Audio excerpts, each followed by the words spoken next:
So these are really special rocks. I mean, we're talking really special.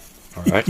In the whole world, there only are about 50 to 60 of these rocks known. Now, that makes it 1,000,000 times rarer than diamonds. What are these rocks?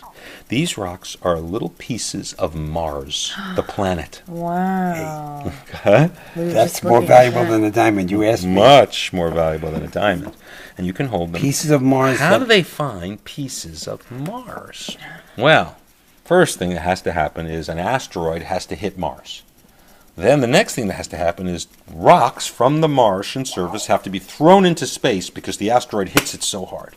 Then the rock in the atmosphere has to escape Mars's gravity, travel through space, and then it has to somehow randomly hit the Earth. But not just the Earth. It has to come through our atmosphere, not burn up. Most rocks burn up when they come through the atmosphere, right? Because they're moving too fast and they burn up from the friction. And then it has to land in Antarctica on the snow.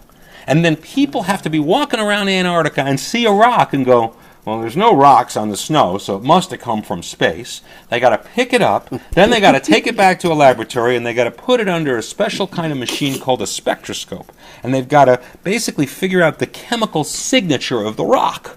And they go, oh, this chemical signature is not on Earth. This is Mars. This is the same signature of the rocks that we can figure out through light are on Mars. And that's how this rock came.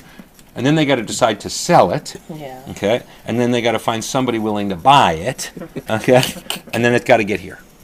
So, there you go. You now have Mars rocks.